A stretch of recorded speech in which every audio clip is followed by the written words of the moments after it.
अस्सलामु अलैकुम वरहमतुल्लाहि वबरकातुहू। बिस्मिल्लाहिर्रहमानिर्रहीम। अल्हम्दुलिल्लाहि रब्बिल आलमीन वस्सलातु वस्सलामु अला सय्यिदिल मुरसलीन नबियिना मुहम्मद व अला आलिहि व सहबिहि अजमाइन, अम्मा बाद।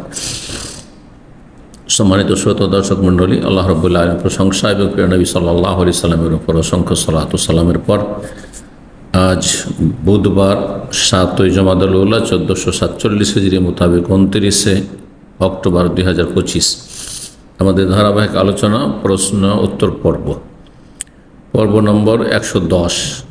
আজকে আমাদের সামনে 10টি প্রশ্ন রয়েছে, ইনশাআল্লাহ তাআলা সংক্ষেপে সেই প্রশ্নগুলির উত্তর দেব। আল্লাহ রাব্বুল আলামিন যেন সহি শুদ্ধ কথা বলার তৌফিক দান করেন, ভুল ভ্রান্তি থেকে আল্লাহ বাঁচিয়ে রাখেন এবং ভুলের সংশোধনে আল্লাহ যেন আমাদের সকলকে তৌফিক দান করেন।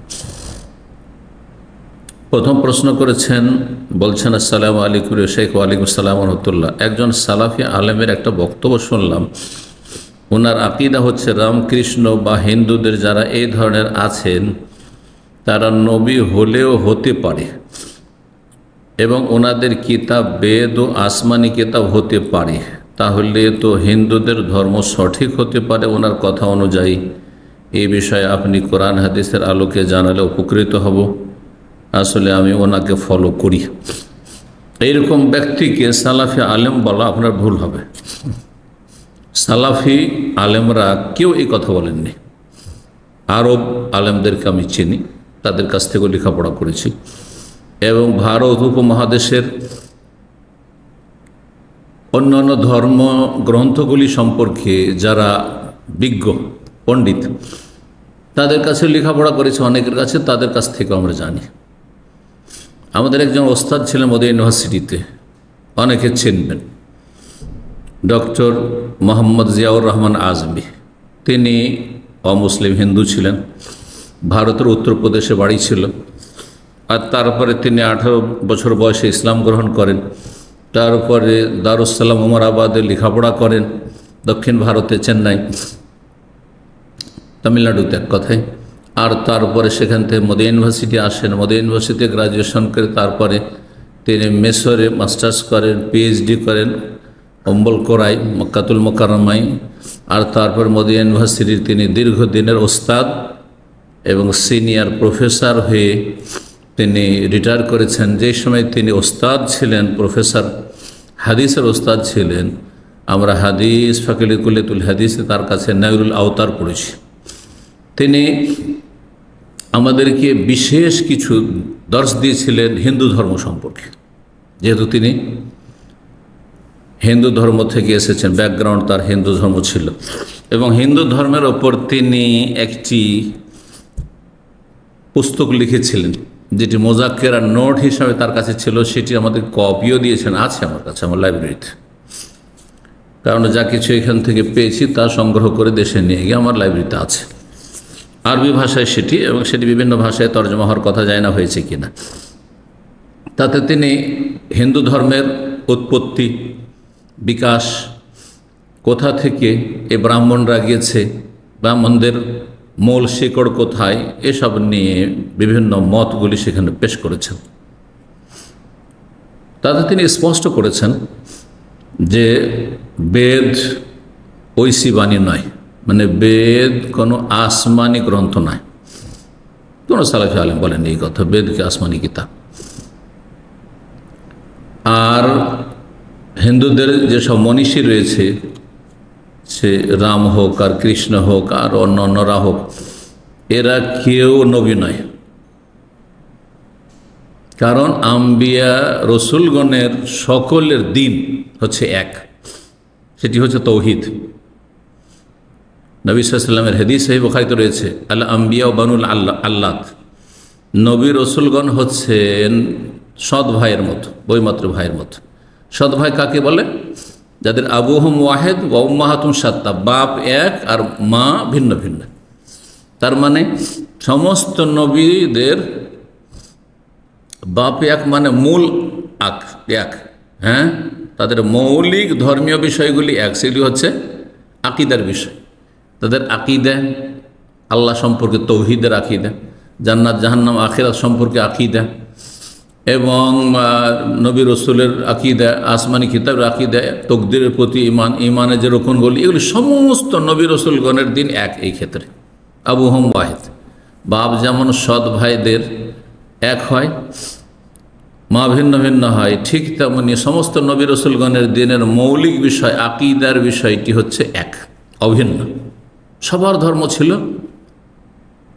আসমানি ধর্ম, আসমানি দিন, তা হচ্ছে তৌহিদের দিন, তৌহিদুল্লাহ। এটি সবচেয়ে গুরুত্বপূর্ণ বিষয় এবং সবচেয়ে বড় ফরজ, এবং এই জন্যই তৌহিদ প্রতিষ্ঠার জন্য মানব জাতিকে আল্লাহ সৃষ্টি করেছেন। বরং আসমান জমির সমস্ত সৃষ্টিগুলিকে আল্লাহ সৃষ্টি করেছেন তৌহিদ কায়েমের জন্য। তৌহিদ ভিত্তিক আল্লাহর ইবাদত হবে আল্লাহর জমিনে, সেই জন্য। উম্মাহাতুহুম শাত্তা, মা ভিন্ন ভিন্ন হয় সৎ ভাই বোনদের, মানে সমস্ত নবীদের রসুলগণের মাসলা মাসাইলের ক্ষেত্রে, ফিকহি মাসাইলি, হুকুম আহকাম, বিধিবিধানের ক্ষেত্রে তাদের মাসলা ভিন্ন ভিন্ন। মুসা আলাইহিস সালামের ধর্মে মেলা কিছু জায়েজ ছিল, যেটা দিনে ইসলামে রাসূলুল্লাহ নিয়ে আসা দিনে নাজায়েজ রয়েছে। আর মুসা আলাইহিস সালাম নিয়ে আসা দিনে বেশ কিছু কঠোরতা ছিল, যেগুলির ক্ষেত্রে অনেক ছাড় রয়েছে ঈসা আলাইহিস সালামের দিন। এইভাবে তো যতগুলি মনীষী রয়েছে হিন্দু ধর্মের, তাদের আকীদায় তৌহিদ নেই। মাঝে মাঝে কিছু তৌহিদের কথা আছে, কিন্তু আবার শিরকেরও কথা আছে। উদাহরণস্বরূপ আপনি বেদ যদি পড়েন, বেদের তৌহিদের কথাও আছে, আবার শিরকের কথা, দেবদেবীর কথা, শিরকের কথা আছে। আমাদের ইলমুল ইয়াকিন, দৃঢ় প্রত্যয় ঈমান রাখতে হবে ইয়াকিনের সাথে, যে শিরকের ধর্ম আল্লাহ কখনো নাযিল করেন। আল্লাহ মনোনীত দিন হচ্ছে কি? ইসলাম। আর ইসলাম মানে তৌহিদ, আল ইসতিসলাম লিল্লাহি তাআলা, এক আল্লাহর সামনে সারেন্ডার করা, শিরনত করা। সুতরাং শিরকের ধর্ম যখন আল্লাহর কাছে স্বীকৃত নয়, তাহলে হিন্দুদের মনীষীরা কেউ নবী রসুল হওয়ার সম্ভাবনা নেই। ভুল কথা এগুলি। এ ধরনের কথাবার্তা বলা আসলে অনুমান ভিত্তিক কথাবার্তা বলা। আর দিনের ক্ষেত্রে, ধর্মের ক্ষেত্রে অনুমান ভিত্তিক কথা বলা নিষেধ আছে। আল্লাহ ওয়ালা তাকফু মা লাইসা লাকা বিহি ইলম, যেই ক্ষেত্রে সম্যক জ্ঞান নেই, আন্দাজ বলার দরকার কি? যে নবী হইতেই পারে। কে বলতে বলেছে নবী হইতে পারে? যেসব নবীদের কথা আল্লাহ বর্ণনা করেছেন, 25 জন নবীর কথা, তাদেরকে বিশ্বাস করি। তারপর অনেক নবী রয়েছে, কে সেই সম্পর্কে আমরা বলবো যে অমুকও হইতে পারে, তমুকও হইতে পারে? না না, আল্লাহ ভালো জানে। আল্লাহু আলাম বলে দিয়ে আপনি আপনার ঈমান আমল রক্ষা করবেন। জি, সুতরাং আপনি এই রকম আলেমকে ফলো করেন, এটা উচিত নয়। এদের কাছ থেকে এলেম নেওয়া নিরাপদ নয়। জি, আল্লাহ হেদায়েত দান করুন। 2 নম্বর প্রশ্ন বলছেন, আসসালামু আলাইকুম। ওয়ালাইকুম সালাম। ওয়াজ মাহফিলে গিয়ে বেদাতীদের বক্তব্য শোনার থেকে ঘরে বসে সালাফে আলেমদের বক্তব্য শোনা কি ভালো? শুধু ভালো না ফরজ? বেদাতীদের বক্তব্য শোনার জন্য ওয়াজ মাহফিলে যাওয়াও হারাম, আর ঘরে বসে আপনি ইউটিউবে দেখি তো কি বলছে, দেখি তো ফেসবুকে কি বলছে, বেদাতীদের শুনছেন, সুফিদের শুনছেন, আপনি এই ইখওয়ানীদের শুনছেন, জামাতিদের শুনছেন, আপনি পথভ্রষ্ট, আপনি কিছু জানেন না। এক শ্রেণীর মূর্খরা বলে যে সবটাই শুনি, আর তো যেটা ঠিক ওইটা নিয়ে নি। তো ঠিক যদি নির্ণয় করার আপনার ক্ষমতায় থাকে, তাহলে তো আপনি ওস্তাদ সেজে আপনি দর্শ দেবেন, আপনি শিখাবেন, আমরা শিখবো আপনার কাছে। তাহলে কেন পরের কথা শুনতে যাবেন? কেন পরের কথা শুনতে যাবেন? আল্লাহ বুঝার তৌফিক দান করুন। এরা কখনো হেদায়েত পায় না যারা সবার শোনে। কোন গর্তে গিয়ে যে আছাড় খেয়ে পড়ে যায়, চমৎকৃত করে শয়তান। ওয়াজাইয়ানা লাহুমুশ শাইতানু আমালা, শয়তান মন্দটাকে সাজিয়ে পেশ করে না। কথা তো যুক্তিসঙ্গত। এ পীর সাহেব হইলে কি হবে, সুফি হইলে কি হবে, কথাতে যুক্তি আছে। যুক্তিতে মুক্তি খুঁজে জাহান্নামের গর্তে পড়ে গেলেন। আর আপনি কোরআন সুন্নাহ যে যুক্তি পরিপন্থী নয়, সেটা আপনি বুঝতে পারলেন না। আপনি সহিহ মানহাজের কথা বুঝতে পারলেন না। আপনার এই ত্রুটিপূর্ণ বিবেক, মস্তিষ্ক সেটাকে আয়ত্ত করতে পারল না, যার ফলে গোমরাহ হয়ে গেলেন আপনি।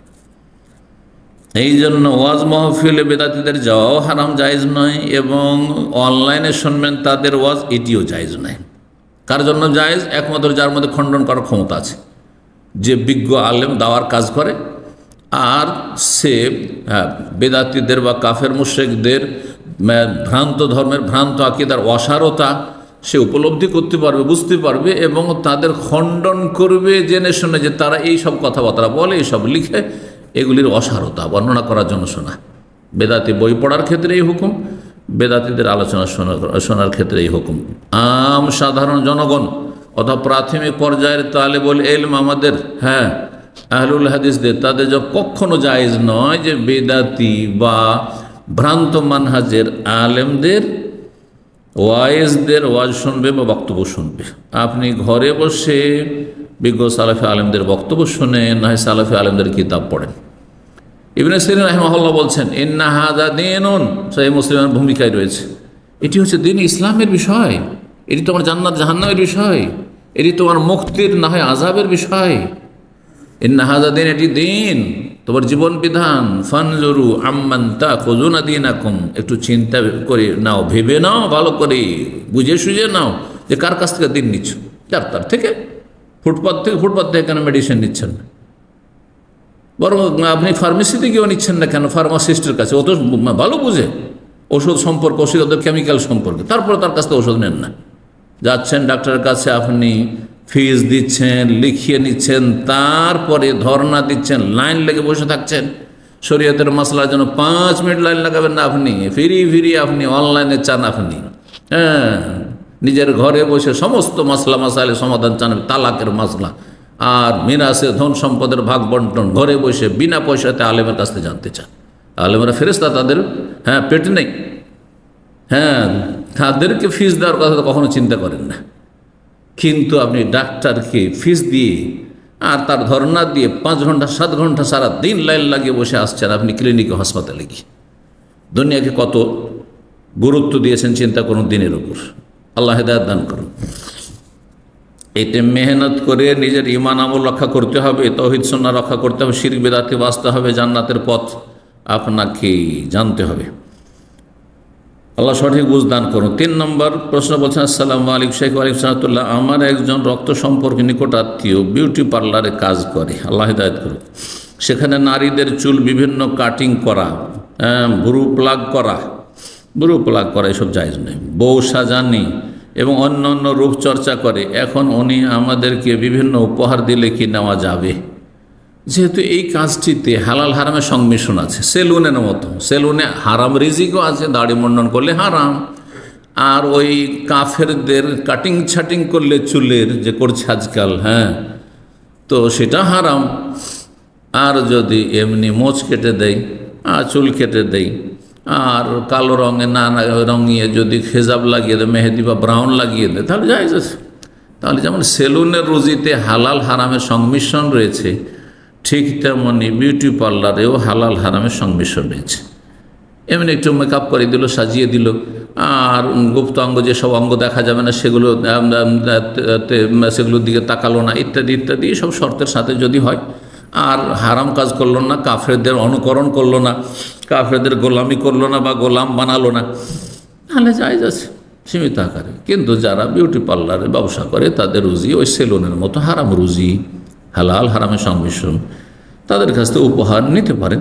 কিন্তু যদি দেখেন যে উপহার না নিলে তাদেরকে শাসন করা যাবে, সংশোধন করা যাবে, আপনি তাদের চাইতে সিনিয়র আর তারা জুনিয়র, আপনি ধমক দিলে তারা সোজা হবে, এই হারাম ব্যবসা ছেড়ে দেবে, তাহলে সেটা করা উচিত আপনাকে একজন চিকিৎসকের মতো। 4 নম্বর প্রশ্ন, আসসালামু আলাইকুম শেখ ওয়ালাইকুম সালাতুল্লাহ, প্রশ্ন আপনার নিকট আমি জানতে চাই, কেউ তার স্ত্রীকে 1 তালাক দেওয়ার পরে 3 তোহর অতিবাহিত হলে তার সাথে বিনা বিবাহে সংস্পর্শে যাওয়া কি বৈধ হবে? 3 তোহর, কেউ বলেছেন সালাসাত করু মানে 3 তোহর, 3টি পবিত্রতা, আর কেউ বলছে 3 মাসিক। এখন জিজ্ঞাসা, যদি 3 তোহরের সাথে 3 মাসিকও হয়ে যায়, তাহলে সকল ফোকাহাদের কাছে ইদ্যুৎ পার হয়ে গেছে। ইদ্যুৎ পার হলে তাকে সরাসরি বিনা বিবাহে ফিরিয়ে নেওয়া জায়েজ নয়, রাজাত জায়েজ নয়, আরাম, তার সাথে সম্পর্ক বিচ্ছিন্ন হয়ে গেছে। অন্য কেউ বিয়ে করতে পারে, সেও সরাসরি বিয়ে করতে পারে। বিবাহের নবায়ন করতে হবে, এই ক্ষেত্রে ফরজ। বিয়ের তাজদীদ করতে হবে, তাজদীদ নিকাহ, নতুন করে বিয়ে পড়াইতে হবে, নতুন মোহর, নতুন আকদ বিবাহ বন্ধন সব কিছু নতুন হবে, নতুন সাক্ষী, নতুন ওলির অনুমতি ইত্যাদি হইতে হবে। যদি কেমনটি করে তাকে ইসলামী সংগঠনের দায়িত্বশীল পদে রাখার জন্য সে ফাসেক এবং সে জেনা করেছে, তার এটা স্ত্রী নেই। যখন ইদ্যত যদি পার হয়ে গিয়ে থাকে তাহলে তার স্ত্রী নয়, সুতরাং সে জেনা করেছে, জেনাকারী ফাসেক। আর এই ফাসেক পাপিষ্টকে কোনো নেতৃত্ব দেওয়া, বিশেষ করে ইসলামের ক্ষেত্রে, এটা মোটেই জায়েজ নয়, হারাম। যারা এই কাজ করেছে জেনে শুনে করে থাকে তো তারাও গুনাহগার। আল্লাহ হিদায়াত দান করুন। 5 নম্বর প্রশ্ন বলছেন, আসসালামু আলাইকুম শেখ ওয়ালিম সালাতুল্লাহ, মায়ের দুধ ভাই এবং সৎ ভাই কি আমার মাহারাম হবে? হ্যাঁ, মাহারাম। মায়ের দুধ ভাই মানে আপনার মামা হইল, আর সৎ ভাই মায়ের আপন ভাই, সৎ ভাই, বৈপিত্রীয় ভাই, 3 রকম ভাই, আর একটা দুধ ভাই, এই 4 রকমের ভাই মাহারাম। যে কোনো ব্যক্তির নিজের আপন ভাই মাহারাম, সৎ ভাই মাহারাম মানে বৈমাত্রীয়, আর বৈপিত্রীয় 3টে হইল, আর একটা হচ্ছে দুধ ভাই, দুধ ভাই বোনের সম্পর্ক, এই 4টি মাহারাম। এছাড়া চাচাতো ভাই, মামাতো ভাই, খালাতো ভাই, ফুফাতো ভাই, তালতো ভাই, অমুক ভাই, তমুক ভাই, এগুলো কোনো ভাই না, দোলা ভাই, কোনো ভাই না, এগুলো বোঝা যায় না? তো আপনার মাহারাম। 6 নম্বর প্রশ্ন বলছেন, আসসালামু আলাইকুম শেখ ওয়ালিম সালাতুল্লাহ, একজন বোনের বয়স 45 বছর, ডায়াবেটিস আছে, আল্লাহ শিফা দিক। অনেক দিন থেকে তার দাঁতের অনেক সমস্যা। তিনি ডায়াবেটিস হাসপাতালের একজন মহিলা ডেন্টিস্টের কাছে চিকিৎসাধীন আছেন। এখন তার একটা দাঁত তুলে ফেলতে হবে এবং এই সার্জারি করার জন্য হাসপাতালে কোনো মহিলা সার্জন নেই। দাঁতের অন্যান্য কাজ মহিলা ডাক্তার করলেও দাঁত তুলে ফেলার কাজটা পুরুষ সার্জন করেন। এমতো অবস্থায় তিনি কি করবেন? জায়েজ রয়েছে যদি সম্ভব হয় তার পক্ষে, যে অন্য আশেপাশে আরও বা কোনো হাসপাতাল আছে যেখানে মহিলা সার্জন আছে আর সেখানে সে আর্থিক দিক থেকে পৌঁছিতে পারবে, তাহলে সেখানে সে রেফার নেবে অথবা সেখানে গিয়ে এই সার্জারিটা করাবে বা দাঁত তুলবে। আর যদি সেটা সম্ভব না হয়, এরকম জরুরি হয়, তাহলে মহিলা রোগীর চিকিৎসা পুরুষ ডাক্তার কাছে জায়েজ। এইগুলো বিস্তারিত এর আগে আলোচনা করেছে প্রশ্নোত্তর পর্বে। 1 নম্বরে রাখতে হবে মহিলার চিকিৎসার জন্য, মহিলা রোগীর চিকিৎসার জন্য মুসলিম মহিলা ডাক্তার 1 নম্বর। 2 নম্বর, যদি না পাওয়া যায় মুসলিম মহিলা ডাক্তার তাহলে অমুসলিম মহিলা ডাক্তার। যদি সেটাও না পাওয়া যায় তাহলে মুসলিম পুরুষ ডাক্তার, মুসলিম পুরুষ ডাক্তার 3 নম্বরে। সেটাও যখন না পাওয়া যাবে তখন অমুসলিম পুরুষ ডাক্তারের কাছে নিরুপায় হয়ে চিকিৎসা নেওয়া যাবে। কিন্তু তাহলে মুসলিম পুরুষ ডাক্তার থাকতে চলে গেলেন অমুসলিম, হ্যাঁ ইহুদি নাসারা পুরুষ ডাক্তারের কাছে, হারাম। হ্যাঁ।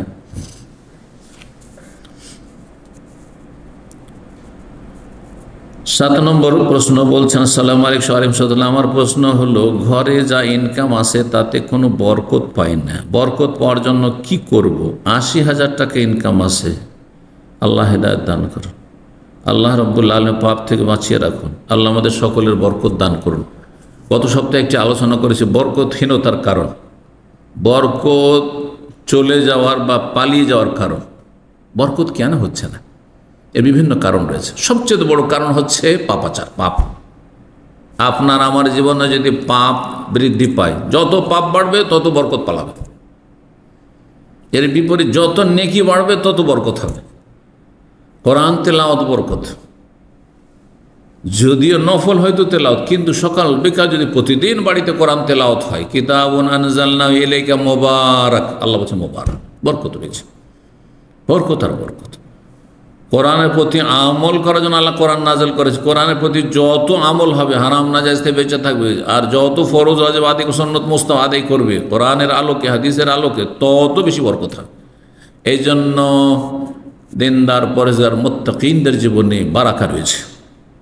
বারাকা মানে মোটা অঙ্ক নয়, বারাকা হচ্ছে অনেক সময় অদৃশ্য, দেখা যায় না, আনসিন, কিন্তু মনের শান্তি রয়েছে, শারীরিক শান্তি রয়েছে, পারিবারিক শান্তি রয়েছে, ছেলে মেয়েকে নিয়ে শান্তি রয়েছে, ছেলে মেয়েগুলো নেক হচ্ছে আর তাদের প্রতিপালন সহজ হয়ে যাচ্ছে, আর বালা মুসিবতে দুনিয়া তুচ্ছ মনে হচ্ছে, কোনো তেমন কষ্ট হচ্ছে না, কারণ কয়দিনের দুনিয়া, তারপরে তো আরাম পেয়ে যাওয়া।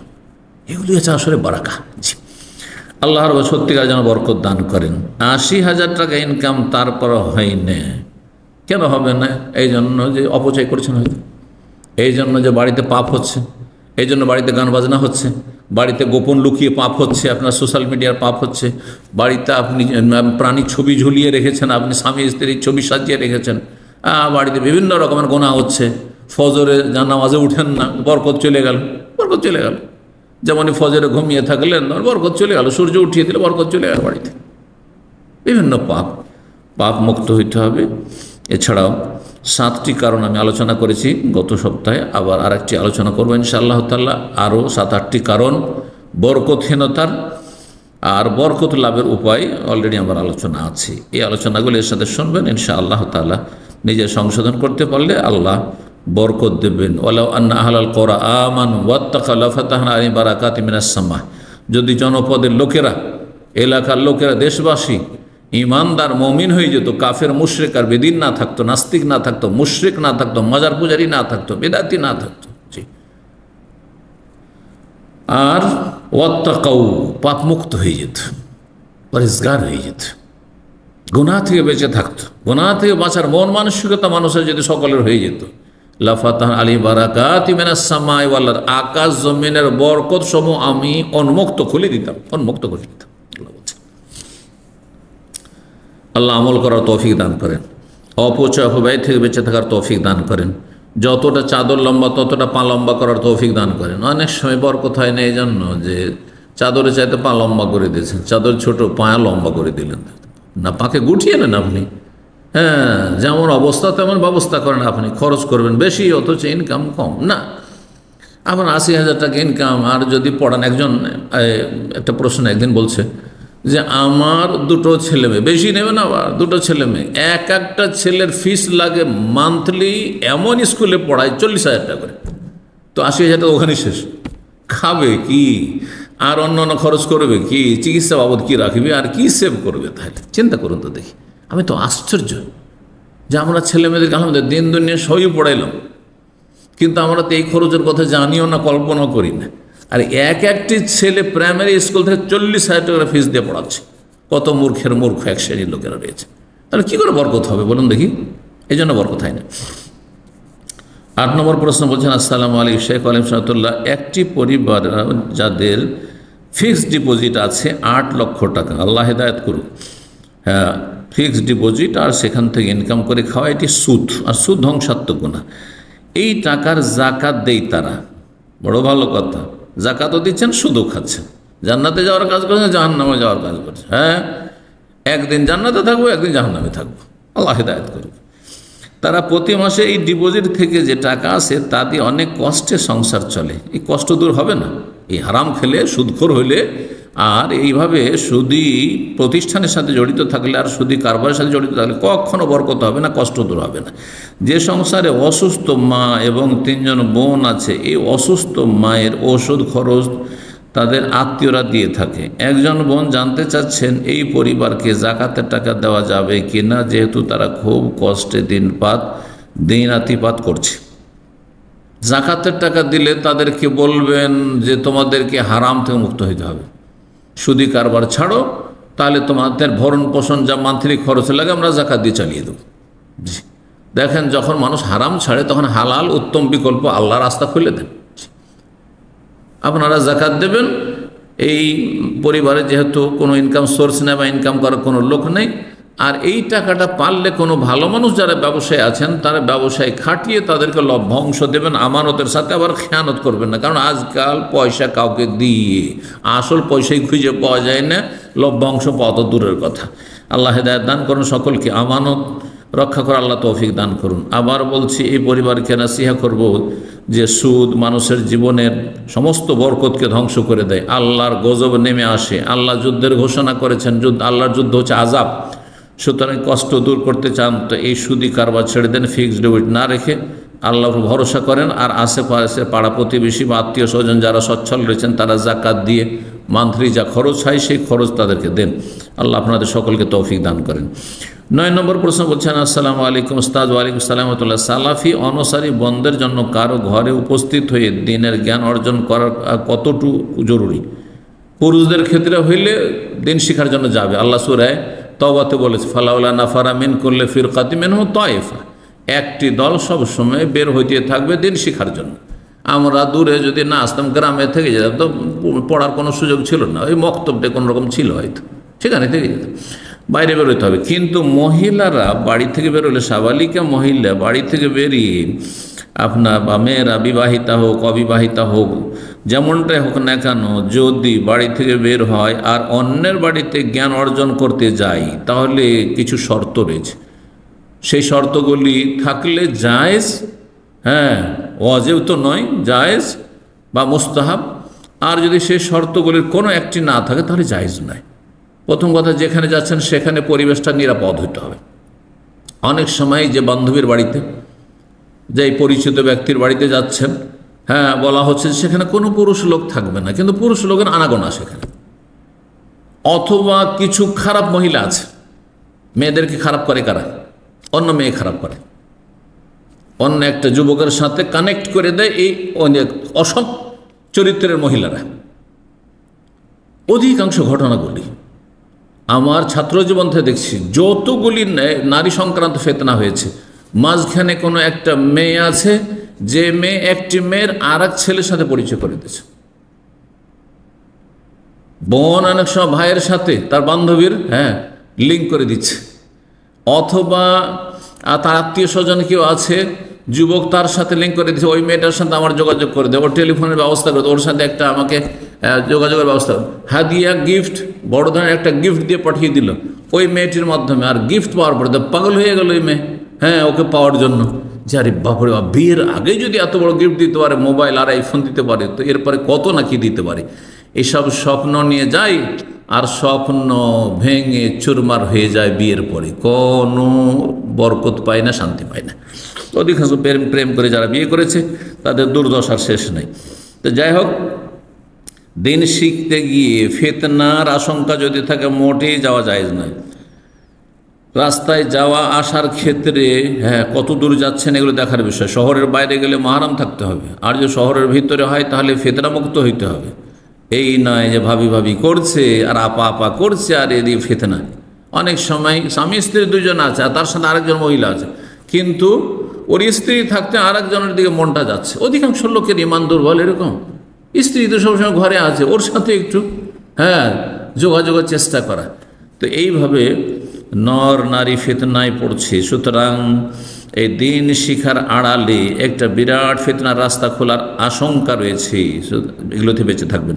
এখন যদি ঘরে বসে অনলাইনে সালাফি বোন দ্বারা পরিচালিত একত্রিত হয়, তবে কি সেই তালিমে বারাকা হবে না? অবশ্যই হবে, কেন হবে না? অবশ্যই হবে। সশরীরে উপস্থিত হতে হবে। সশরীরে উপস্থিত হওয়ার ক্ষেত্রে যেমনটা বললাম যে ফিতনা মুক্ত থাকতে হবে, সেখানে পরিবেশ ঠিক থাকতে হবে, রাস্তাঘাটে যাতায়াতের ক্ষেত্রে নিরাপদ থাকতে হবে, এবং নিজে যেন ফিতনা না পড়েন আর অন্য কেউ যেন আপনার কারণে ফিতনায় না পড়ে। পরামর্শ দিবেন ইনশাআল্লাহ। আল্লাহ রাব্বুল হেফাজত করুন, যথাসাধ্য এগুলোতে বেঁচে থাকবেন। 10 নম্বর সর্বশেষ প্রশ্ন বলছে, আসসালামু আলাইকুম সম্মানিত শেখ। ওয়ালাইকুম সালাম। এক বোনের প্রশ্ন, উনি ডিভোর্সি, আল্লাহ ভালো ব্যবস্থা করুন, উত্তম বিকল্প দান করুন। উনি কি ওনার পরিবারের অনুমতি ছাড়া বিয়ে করতে পারবেন? মোটেই না। লা নিকাহা ইল্লা বিওয়ালি, ওলি ছাড়া কোনো বিয়ে নেই। সে কুমারী হোক, তালাকপ্রাপ্তা ডিভোর্সি হোক, আর বিধবা হোক, যে কোনো হোক না কেন মহিলা, বয়সিকা হোক, বুড়ি হোক, হ্যাঁ, বিয়ের জন্য ওলি লাগবেই। ওনার পরিবারের সাথে তার সম্পর্ক ভালো নেই, সম্পর্ক ভালো নেই এই কথা যথেষ্ট নেই। জি, সম্পর্ক ভালো স্বাভাবিক করে, আর তারপরে তাদের মধ্যে যে নামাজি আছে আর নাস্তিক নয়, মুসলিম, তাকে ওলি বানাইতে হবে। নিকটাতে যে ওলি হওয়ার যোগ্যতা রাখে, হক রাখে। ওনার পরিবারের সাথে তার সম্পর্ক ভালো নেই, পরিবার থেকে আলাদা থাকে। বিয়ে করার জন্য তার একটা 13 বছরের ছেলে আছে। 13 বছরের ছেলে আছে, মাশাআল্লাহ, মোটামুটি এখন সাবালক হতে চলে গেছে। এখন দেখুন, 13 বছরের ছেলে অনেক সময় সাবালক, অনেক সময় হয় না। হয়তো সাবালক হওয়ার জন্য যে লক্ষণগুলো রয়েছে তার মধ্যে একটি স্বপ্নদোষ। আপনি দেখেন আপনার ছেলে স্বপ্নদোষ হয়েছে কিনা, গোসল করে কিনা, জেনে নেওয়া যেতে পারে, দিনের ক্ষেত্রে লজ্জা নেই। অথবা নাভির নিচে পশম গজিয়ে শিখে না, একটু কালো রেখা হইলে সেটি সাবালক হওয়ার লক্ষণ হয়ে গেছে। মোষ বের হয়নি কিন্তু কালো কালো হয়ে গেছে, মানে রেখা রেখা দেখা যাচ্ছে, তাহলে সাবালক হয়ে গেছে, মোটামুটি সাবালক হয়ে গেছে। এগুলি লক্ষণ তাড়াতাড়ি দেখা যায়, দাড়ি ইত্যাদি। আর না হলে 15 বছর, কোনো লক্ষণ যদি না পাওয়া যায় তাহলে 15 বছর হলে একটু সবর করুন। যদি দেখা যায় কোনো লক্ষণ বুঝতে পারছে না, তাহলে 13 হয়েছে, আর একটা বছর অপেক্ষা করলে 14 শেষ হলে 15তে পড়লেই সাবালক হয়ে গেছে, তখন আপনার ছেলে আপনার ওলি হতে পারবে। আনাস রাদিয়াল্লাহু তাআলা আনহু মায়ের বিয়ে দিয়েছেন উম্মে সালামা রাদিয়াল্লাহু তাআলা আনহা। ছেলের কাছ থেকে অনুমতি চেয়েছে, ছেলে অনুমতি দিলে বিয়েটাকে শুদ্ধ হবে। যেমনটা বললাম যে ছেলে যদি সাবালক হয়ে থাকে তাহলে ছেলে মায়ের বিয়ে দিতে পারে, খুব ভালো কথা এটা। ছেলের চাইতে হিতাকাঙ্ক্ষী আর কেউ হইতে পারে, বাবা আর ছেলে এর চাইতে হিতাকাঙ্ক্ষী আর কেউ হইতে পারে নিকট আত্মীয়। সুতরাং খুব ভালো বলি, আল্লাহ রাব্বুল আলামিন যেন ভালো ব্যবস্থা করেন এবং সমস্ত অনিষ্ট বালা মুসিবত থেকে আমাদেরকে সকলকে রক্ষা করেন। বারাকাল্লাহু ফিকুম। সুবহান রাব্বিকা রাব্বিল ইজ্জাতি আম্মা ইয়াসিফুন ওয়া সালামুন আলাল মুরসালিন ওয়া আলহামদুলিল্লাহি রাব্বিল আলামিন।